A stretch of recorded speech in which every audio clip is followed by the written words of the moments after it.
오늘 저희 할 주제는 마지막 때를 위한 이제 건강 기별. 저희가 지난주에 사실 선교사님 모셔서 이제 건강에 관해서 얘기를 해주셨는데 이게 오늘 이제 어디에 나오는 내용이냐 하면 다니엘서 몇 장입니까?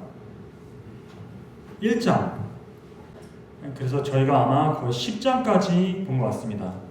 그 다음 11장, 12장이 남긴 했는데 일단 제쳐두고 이제 근데 저희가 다니엘 1장부터 시작하지 않고 어디부터 시작했냐면 2장부터 시작했거든요. 기억하시는지 모르겠는데 1장은 일단 좀 의도적으로 좀 나중에 하려고 아껴뒀던 장입니다. 왜냐하면 여기에 주제가 무엇이냐면은 음식물에 관한 것이기 때문이에요.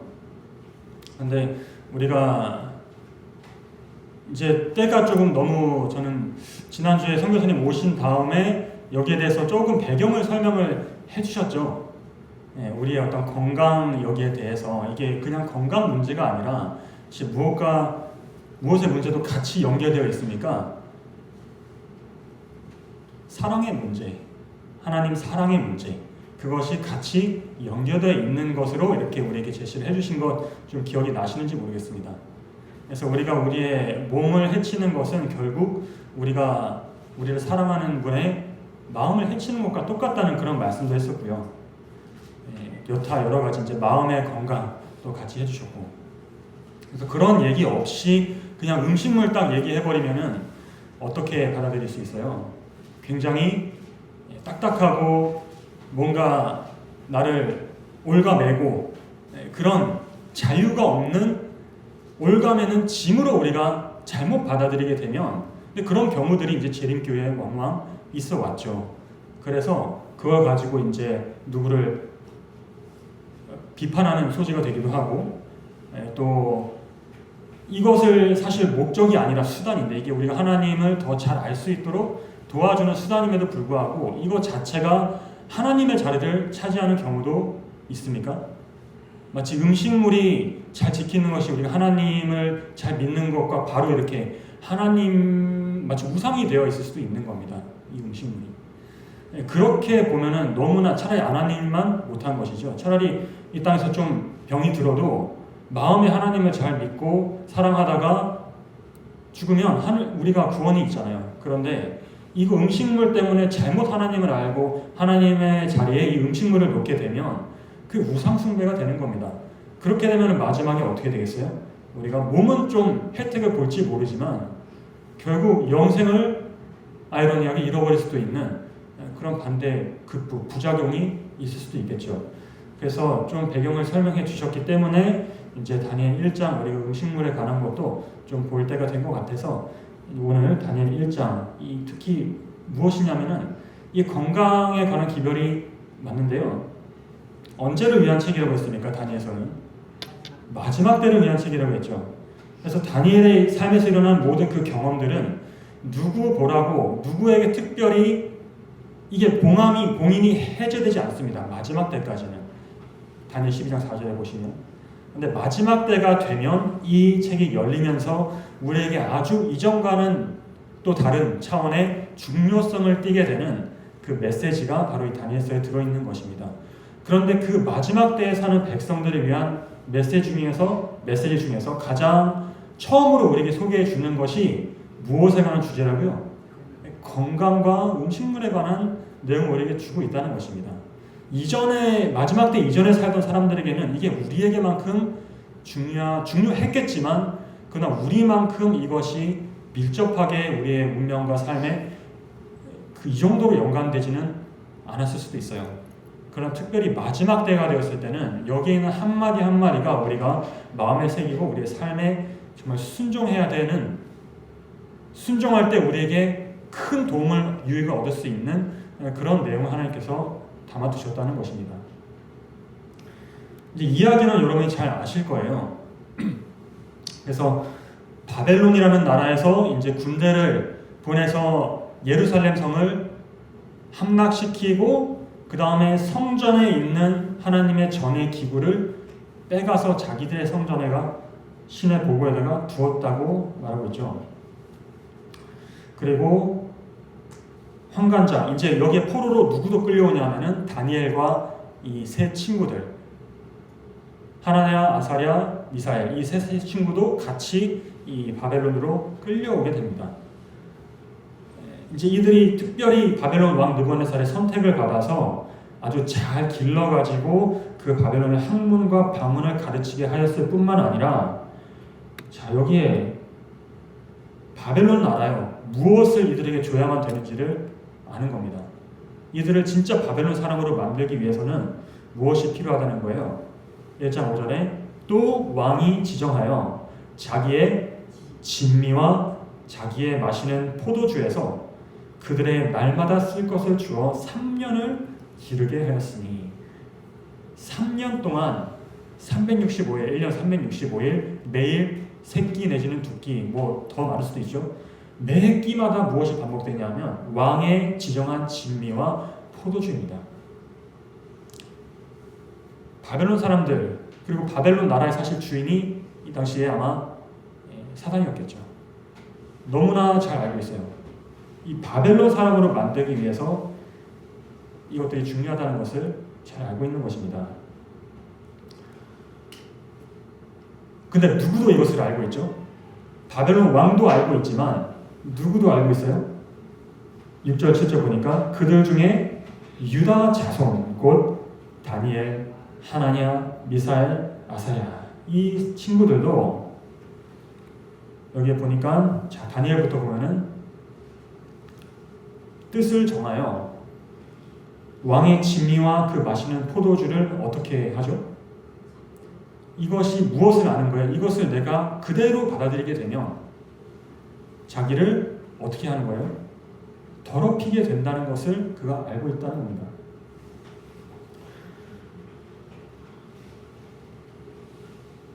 어떻게 알았을까요? 하나님의 말씀에 나와 있기 때문입니다. 하나님의 말씀에 보면 중요한 고비고비마다 그 주제마다, 여러분 지나가셨을지 모르는데 무엇에 관한 얘기가 나옵니까? 이 음식물에 관한 얘기가 제일 먼저 나오는 게 어디죠? 이게 문제가 되었던 게 창세기 몇 장이에요? 3장. 2장과 3장이죠.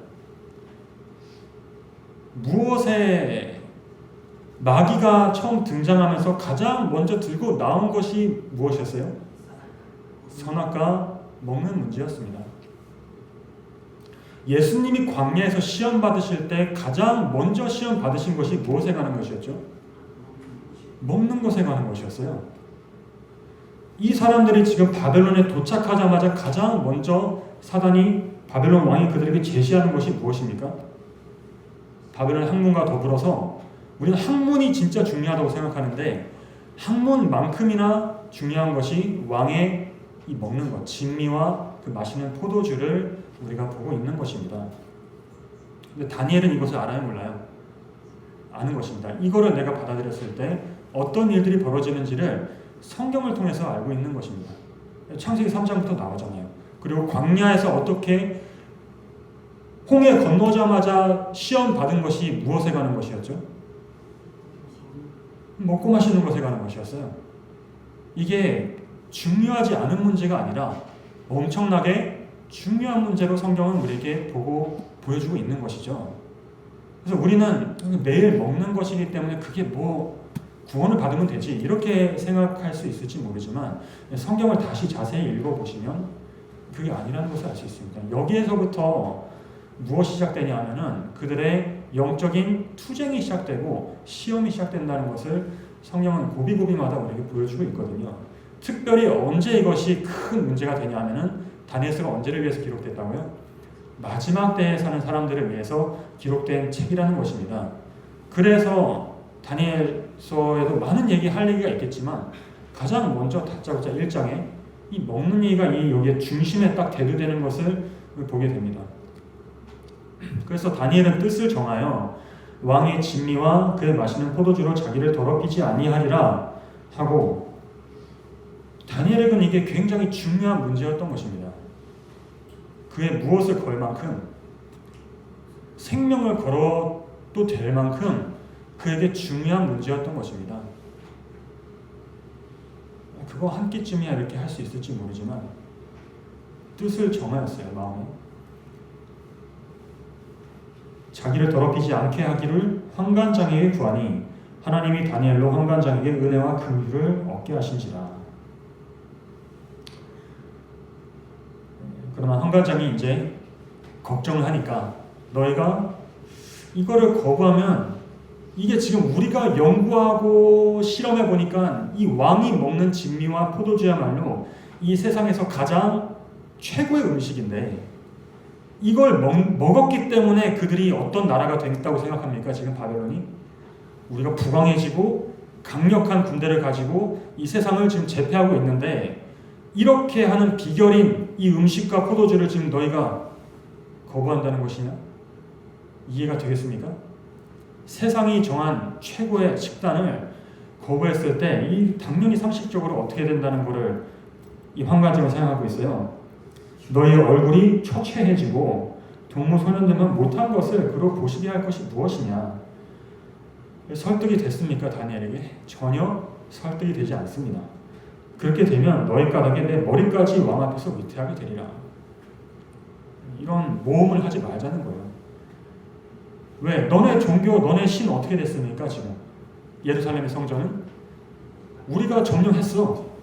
그리고 그 성전에 있는 기명들은 지금 우리 신의 성전에 있어. 우리가 사는 방식이 너네가 사는 방식보다 훨씬 우월하기 때문에 이 모든 일들이 벌어진 것이지. 하나님께 굉장한 욕이 되고 있죠 지금. 그게 아닌데. 그러나 그렇게 생각할 수밖에 없는 이런 상황인 것입니다. 결과가 지금 말해주고 있잖아요. 예루살렘은 함락되었고 조공을 바치게 멸망이 했고요. 거의 주권을 잃어버렸고 자기들은 점점 올라가고 있잖아요. 심지어 어느 문제에서도 이 먹는 문제에서도 우리가 옳다는 것입니다. 그래서 이제 다니엘이 환관장이 안 되니까 누구에게 가냐면 환관장이 세워 다니엘과 하나니와 미사엘과 아사랴를 감독하게 한 자, 이거 다른 사람이겠죠. 보니까 다른 사람 그에게 다니엘이 말하되, 그래서 우리가 한 사람에 가서 말이 막히면 계속 붙들고 할 게 아니라 그 다음에 또 가능한 옵션으로 넘어가야겠죠. 그래서 이렇게 다시 시도해 보는 겁니다. 다니엘은 계속 시도를 합니다. 이게 믿음이에요, 믿음. 말하되 청하오니 당신의 종들을, 그러니까 한번 하고 해봤는데 안 됩니다 하나님, 그냥 이렇게 할 수도 있는 거잖아요. 다른 사람이 하는 거죠. 우리가 이 선교도 이렇게 할 필요가 있는 것 같습니다. 한 사람에게 해서 일단 안 받아들이면 그 다음 사람에게 가는 거예요. 찾을 때까지. 그래서 이 사람에게 다니엘이 말하되 청하오니 당신의 종들을 열흘 동안 시험하여 채식을 주어 먹게 하고, 무엇을 주어 먹게 한다? 채식을 이라는 말이 나왔습니다. 여기 물을 주어 마시게 한 거예요. 당신 앞에서 우리의 얼굴과 왕의 진미를 먹는 소년들의 얼굴을 비교하여 보아서 보이는 대로 종들에게 처분하소서 하니 그가 그들의 말을 쫓아 열흘을 시험하더니. 채식을 먹으면 얼굴이 좀 초췌해질 수도 있을까요? 힘이 좀, 근육이나 이런 것들이 아무래도 좀 약해지고 덩치가 작아지고 그럴 수도 있을까요? 그런데 자연계를 한번 생각해 보세요. 제일 덩치 큰 동물들이 뭘 먹고 사는지. 사자가 큽니까? 아니면 코뿔소가 큽니까? 호랑이가 큽니까? 아니면 코끼리가 큽니까? 코끼리가 훨씬 크죠. 코끼리 한 마리 오면 사자 10마리 있어도 다 도망가잖아요. 그 큰 코끼리의 그 체력을, 그 덩치를, 어마어마한 덩치를 지탱하는 게 뭘로 지탱하는 거예요? 풀떼기 먹고 지탱하는 겁니다. 근데 이 구조와 소화기관과 이빨 구조를 보면 사람도 이 호랑이를 닮았을까요? 아니면 코끼리를 닮았을까요? 여러분 이빨 같은 거 보시면은 칼날처럼 이렇게 삐져나옵니까? 아니면 이렇게 좀 평평하게 되어 있습니까? 좀 평평하게 되어 있죠. 그건 풀 먹는 게 제일 좋다는 말이에요, 사실. 아무튼 근데 이것이 어디에 나온 내용이죠? 이 채식이라는 것이 다니엘이 갑자기 연구해서 생각해낸 게 아니라 창세기 1장에 나와 있는 것입니다. 이거는 제일 사람을 처음 창조하실 때 하나님께서 사람에게 가장 적합한 가장 적절한 음식을 주신 게 창세기 1장 29절에 보면 내가 너에게 식물을 뭘로 주셨어요? 씨 맺는 채소와 열매 맺는 과일을 주노니 너에게 식물 또는 음식이 될지라. 다니엘은 거기에 돌아간 거죠. 에덴 동산으로. 그래서 이제 채식을 주어 먹게 하고 그 다음에 또 마시는 거는 왕의 포도주나 뭐 콜라나 뭐 탄산수 이런 게 말고 무엇을요?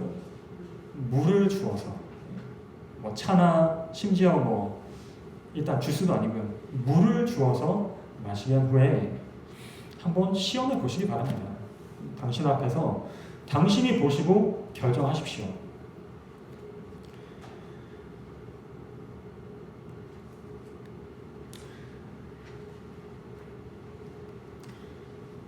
오늘날 우리가 바벨론에 살고 있다고 요한계시록 말하고 있는데 이 바벨론이라는 나라의 특징이 무엇입니까?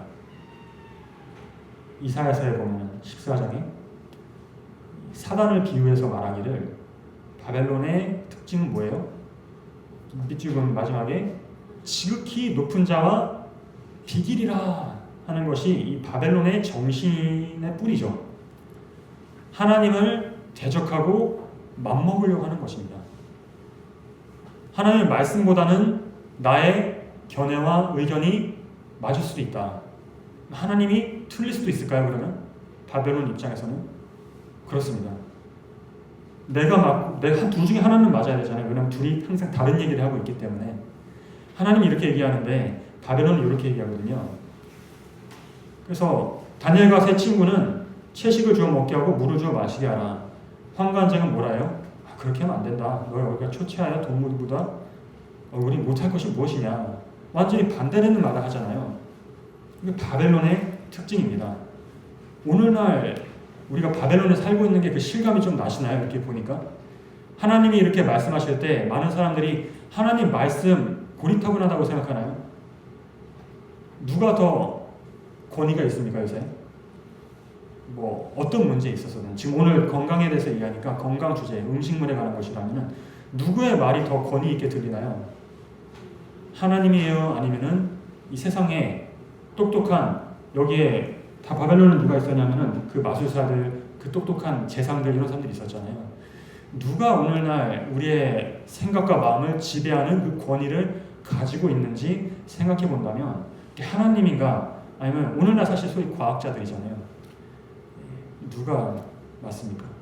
뭐 의사들이 현대의학이나 지극히 높은 자와 비길이라 하는 것이 바벨론 왕에 대한 근데 사실은 누구에게서 나온 것이냐 여기에 루스벨 사단에게서부터 나온 그 천사로부터 나온 모든 지혜와 지식이라는 것입니다. 그 다음에 두 번째 바벨론의 특징은 창세기 11장 9절에 바벨탑을 쌓을 때 그 이름을 바벨이라 지었는데 그 이유가 무엇입니까? 그 땅의 언어를 혼잡하게 섞어버렸기 때문입니다.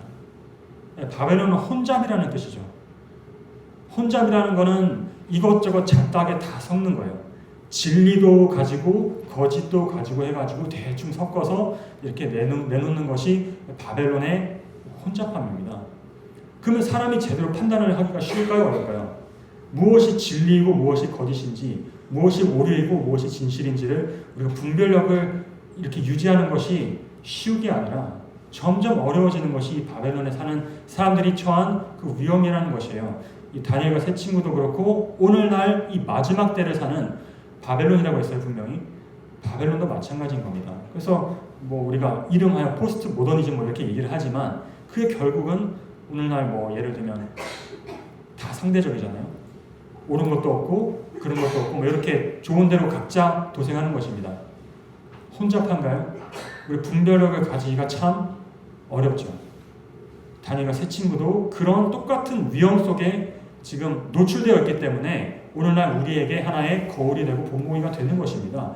그들이 이 위험들을 어떻게 헤쳐나가는지를 우리에게 보여주는 것인데, 그 첫 번째로 여기 지금 우리에게 내세워 주는 것이 무엇에 관한 문제에서 시작해요? 음식물에 관한 문제에서부터 이 분별력 문제와 그 다음에 이 권위 문제가, 그들이 앞으로 바벨론에 3년 동안 교육을 받으면서 어마어마한 유혹과 시험에 노출되게 될 것입니다. 그들의 나이는 불과 10대 청소년이에요.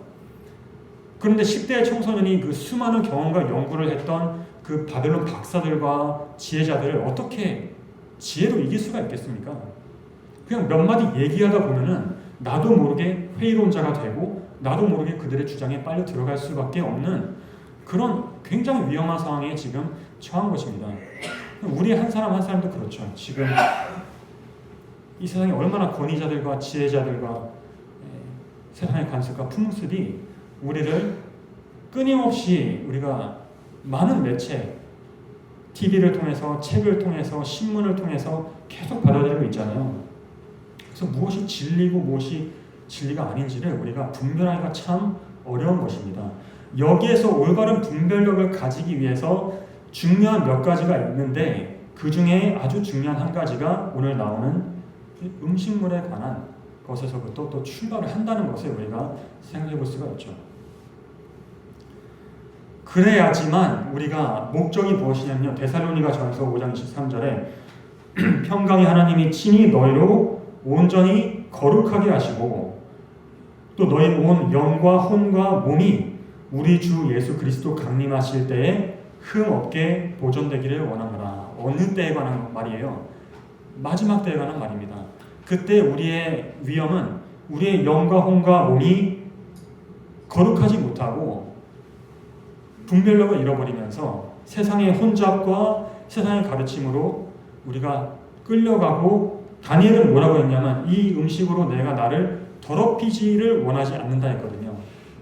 그런 것들로 우리가 더럽혀지고 오염될 수 있는 위험에 끊임없이 노출되어 있고, 그 가운데서 우리의 영과 혼과 몸이 온전히 거룩하게 보존될 수 있는 중요한 길, 이 조건 중에 하나가 다니엘서 1장에 나오는 이 다니엘과 세 친구의 경험, 먹는 것에 관한 문제도 포함이 되는 것입니다. 다시 말씀드리지만 이것이 우리의 절대 전부가 아니죠. 그러나 우리가 건강 기별을 잘 이제 들으셨기 때문에 이 부분을 얘기를 하고 있습니다. 그래서 식사마늘과 음식물에 관한 권면을, 이런 말씀이 있어요. 먹고 마시는데 부절제하는 것과 저열한 정욕에 방조하는 것은 예민한 감수성을 무디게 한다.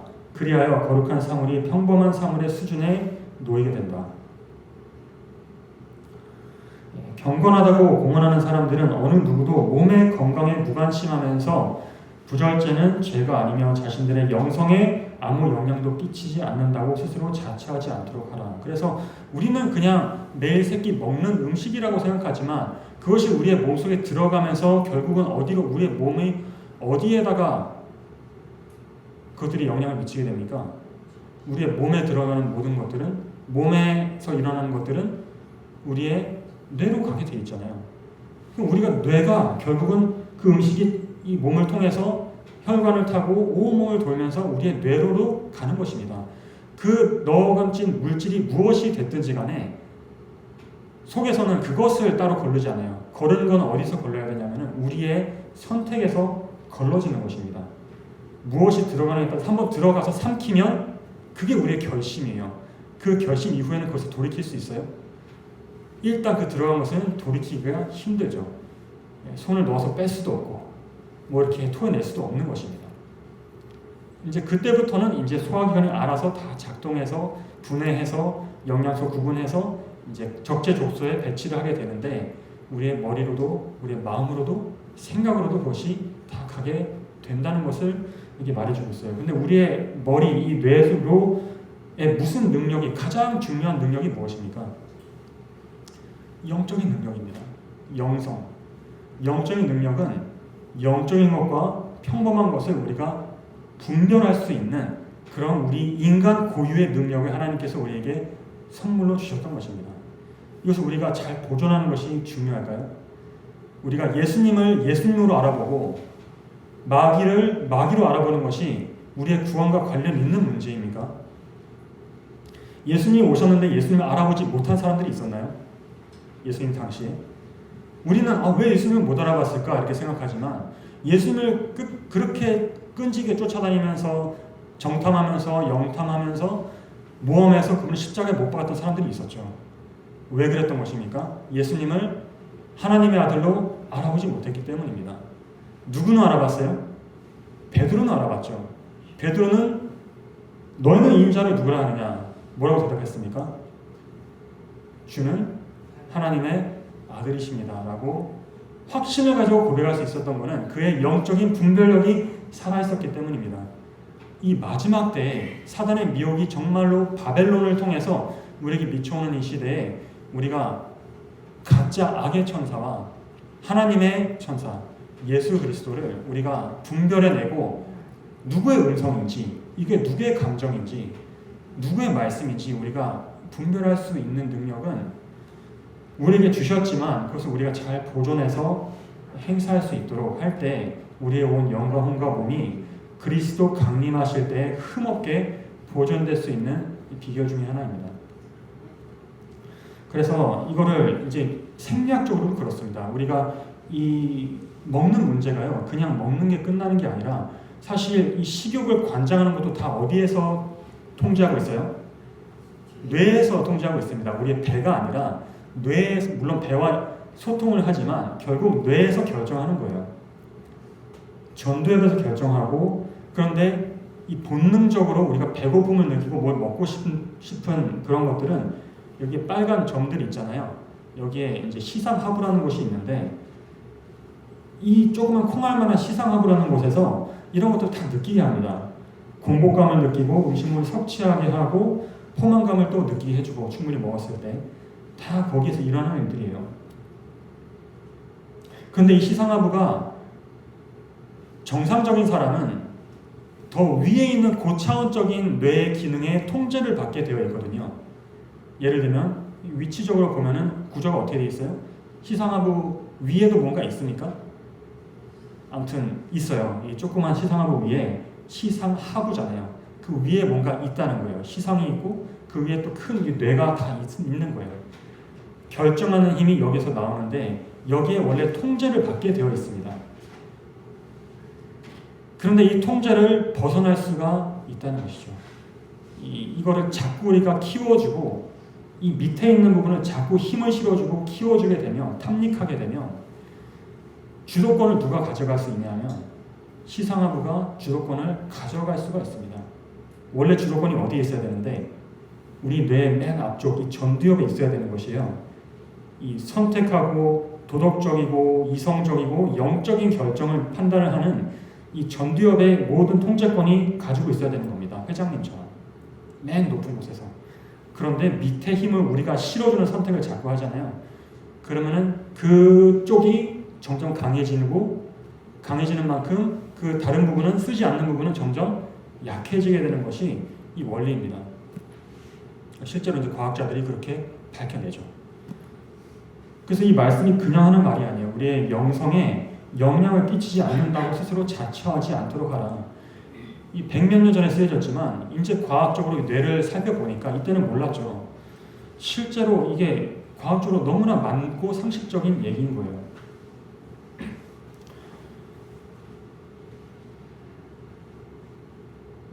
다니엘은 잘 알았던 것입니다. 이거는.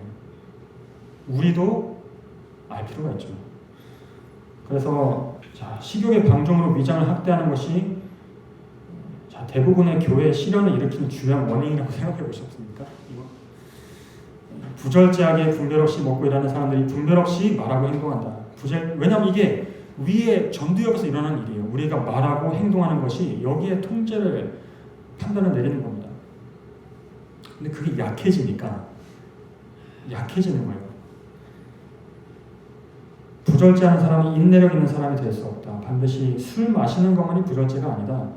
부절제하게 먹는 죄, 즉 너무 자주, 너무 많이, 또한 너무 양분이 많으면서도 건강에 좋지 못한 음식을 먹는 것은 소화기관의 건전한 작용을 파괴하고 두뇌에 영향을 끼치며 판단력에 지장을 초래하고 합리적이고 침착하며 건전한 생각과 행동을 도와줍니까? 아니요, 못하게 한다. 얼마나 엄청난 내용입니까 이게.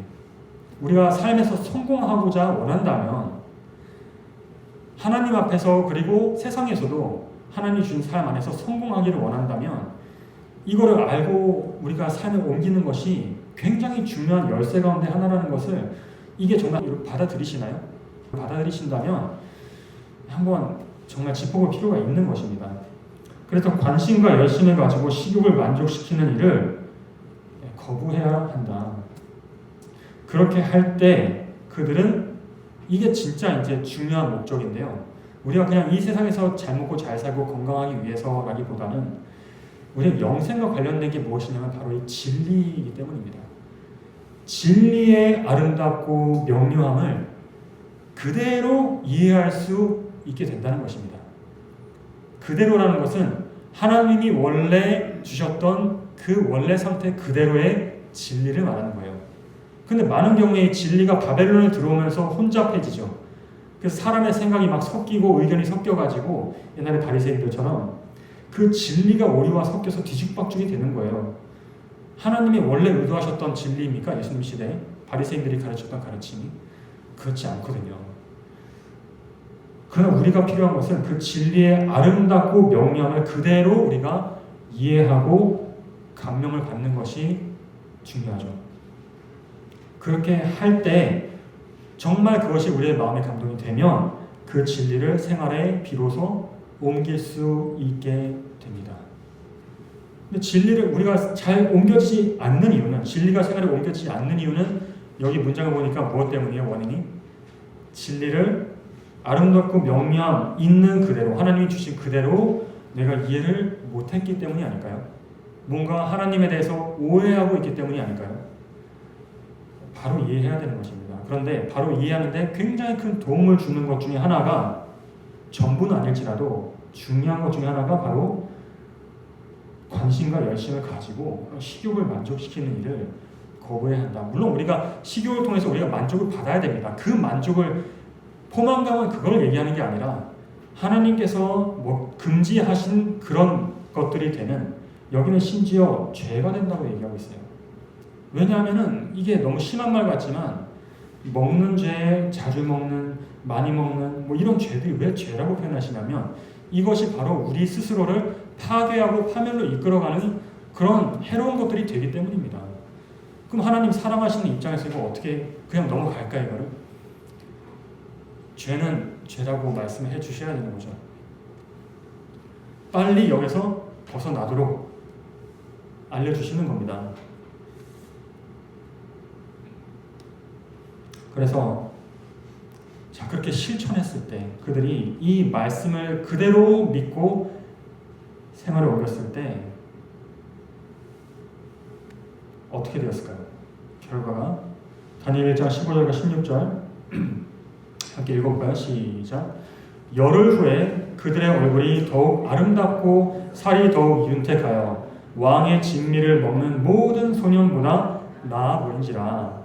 이러므로 감독하는 자가 그들에게 분정된 진미와 마실 포도주를 제하고 채식을 주니라. 설득되었습니까? 얼마 걸렸어요? 단 열흘 걸렸습니다. 진리와 오류를 제대로 분별해내는 이 바벨론 사람조차도 진리와 오류를 분별해내고 거기에 확신을 가지고 믿음을 가지게 된 거예요. 이 바벨론 사람이. 왜냐하면 믿음이 필요하죠. 이 굉장한 모험을 하는 거예요. 지금 내 목이 왕 앞에 위태로운데 믿음이 생긴 거예요. 사람이. 하나님 말씀이 맞는 것 같다. 너희가 주장하는 그 하나님이 비록 우리가 그날을 점령한 것 같은데도 그 말씀이 뭔가가 힘이 있다는 것을 이들이 깨달은 것입니다. 왜? 눈앞에 있는 결과와 증거물이 그것을 말해주고 있기 때문이죠. 그러니까 행동이 나오는 거예요. 그 진리의 아름다움과 명료함을 그가 깨달았기 때문에 바벨론 사람조차도 이방인 우상 숭배조차도 깨달았기 때문에 분정된 진미와 마실 포도주를 제한다는 것은 왕의 명령을 어기는 겁니다. 이 세상에서 가장 힘이 센 권력 있는 왕의 명령을 감히 이 일개 신하가 일개 사환이 거부하고 누구의 명령을 받기로 한 거예요? 하늘에 계신 하나님의 명령을 받고 순종하기로 선택하기로 아니 따르기로 선택했던 것입니다. 채식을 중이라. 그렇게 하는데 여러분 얼마 안 걸립니다. 열흘이면 하나님께 열흘만 드려보세요. 충분하고 남는 시간이 될 것입니다. 그러나 우리가 평생을 살면서 열흘을 우리가 참지 못한다면 힘들 수도 있겠죠. 단 열흘입니다. 열흘. 17절 18절 하나님이 이 네 소년에게 건강뿐만 아니라 무엇도 주셔요? 이 몸과 우리의 마음과 정신은 연결되어 있다 했죠. 지식을 얻게 하시며 너희죠.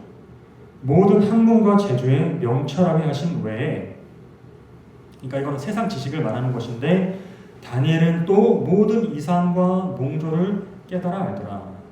마지막 때 하나님 백성의 특징이 무엇입니까? 계속 12장 17절에 하나님의 계명과 예수의 증거를 가진 자들이라고 했잖아요. 예수의 증거는 곧 예언의 영이라 대언의 영이라 계속 19장 10절에 이상과 몽조를 깨달아 아는 것입니다. 마지막 때 중요할까요? 이상과 몽조를 우리가 깨달아 아는 것이 이상과 몽조는 결국 예언을 얘기하는 것입니다. 하나님이 예언을 통해서 우리에게 현대 기별을 주셨기 때문에 그 하나님의 오늘날에 적용되는 그 기별 다니엘과 특히 계시록 그리고 나머지 성경에 있는 그 기별들을 우리가 핵심을 딱 짚고 따라갈 수 있는 확신을 다니엘은 가지게 되었고 우리 또한 마찬가지인 것이죠. 왕의 명한 바 왜냐하면 이것이 그가 하나님이 주신 그에게 주시는 사명을 이루는 데 있어서 너무나 중요하기 때문이고 우리에게 주신 사명도 마찬가지입니다. 이 성공적으로 우리가 수행하기 위해서 왕의 명한 바 그들을 불러들일 기한이 찼으므로 환관장이 그들을 데리고 누갓네살 앞으로 들어갔더니 왕이 그들과 말하여 보매 무리 중에 다니엘과 하나냐와 미사엘과 아사랴와 같은 자 없으므로 그들로 왕 앞에 모시게 하고 왕이 그들에게 모든 일을 묻는 중에 지혜와 총명이 온 나라 박수와 수객보다 10배나 10배나 나온 줄을 아니라 왕도 설득되었습니다. 이제. 그래서 다니엘은 고레스 왕 원년까지 있습니다. 도대체 뭘 먹고 키운 거야? 이렇게 물어봤을 수도 있죠. 왕이. 사실은 말입니다. 왕이 주시는 포도주와 진미를 제하고 명령을 거역하고 이 채식을 주어 먹게 했습니다. 왕이 화냈을까요? 내 명령을 거역했다고 그 사람을 당장 끌어내서 그 상족을 멸하고 그 집을 누갓네살 특기 있잖아요. 다 멸절시켜버리라는 그런 말을 한 게 아니라 그들을 바벨론 돈의 높은 자리에 앉혔던 것입니다. 자, 이 부분을 좀 12시까지만 하고 마쳐도 될까요?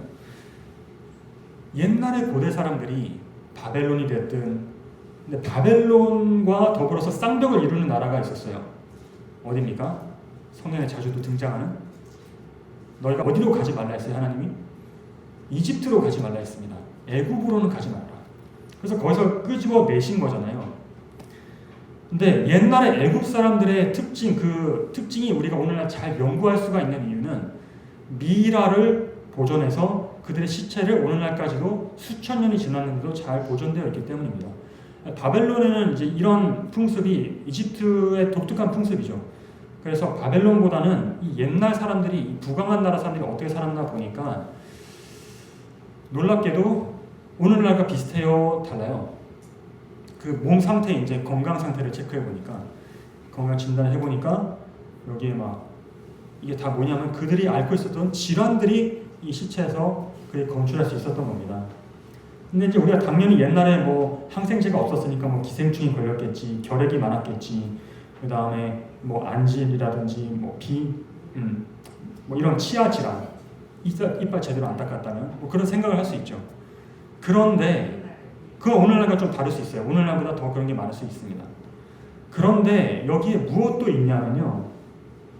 위에서 두 번째 보니까 동맥경화, 심혈관 질환. 옛날에 많았을까요? 오늘날 많을까요? 오늘날 많을 것 같잖아요. 그런데 옛날에 미라들을 보니까 심혈관 질환, 동맥경화를 앓고 있었다는 것을 찾게 되었습니다. 그 다음에 또 맨 밑에 보면은 비만과 당뇨 증상도 있었대요.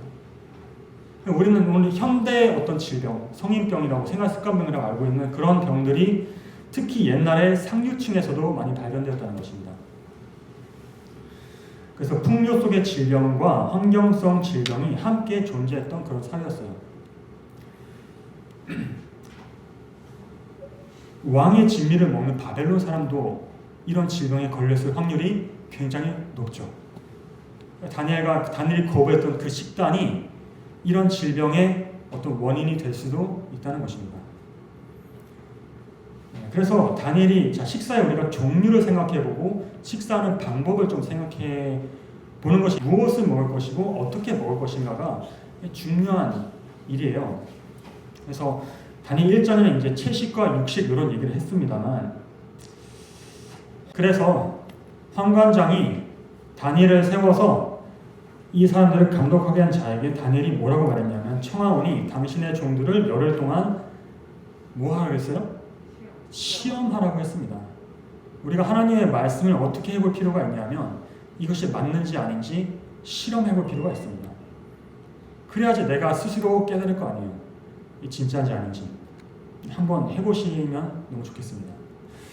그래서 열흘 후에 그들의 얼굴이 아름답고 살이 윤택하게 되었는데요. 자, 우리를 하나님이 잘 아실까요? 아니면 의사가 잘 알까요? 나에 대해서. 예레미야 1장 5절 이거 읽고 마칠게요. 함께 읽을게요. 시작. 내가 너를 복중에 짓기 전에 너를 알았고 내가 태에서 나오기 전에 너를 구별하였고 너를 열방의 선지자로 세웠노라 하시기로. 우리를 가장 잘 아시는 분은 우리를 창조하시고 만드신 바로 하나님 그분입니다. 그렇다면 우리가 실제로 선택을 내릴 때 사람의 말을 들을 것인지, 나를 처음 만난 의사의 말을 들을 것인지, 아니면 아무리 전문가라 하더라도 그들의 도움을 받을 수 있겠지만 우리의 믿음과 신뢰를 우리를 만드시고 우리를 구원하신 하나님의 말씀의 것을 들 것인지, 우리에게 선택권이 주어졌을 때 여러분 어느 곳을 선택하시겠습니까? 그래서 올해 한 해는 우리가 하나님이 주시는 그 말씀들을 좀 하나도 빼놓지 않고 우리가 가리지 않고 잘 한번 그 기초부터 잘 한번 놓아보셔서 하나님이 주시는 그 건강뿐만 아니라 지혜와 지식과 또 이상과 몽주를 깨달아 아는 놀라운 경험이 올해 한 해 동안 우리 모두에게 일어나고, 또 병든 분들이 있다면 그 증상이 완화되고 치유되는 그런 경험이 또 있게 되기를 간절히 바라면서 말씀 마치겠습니다.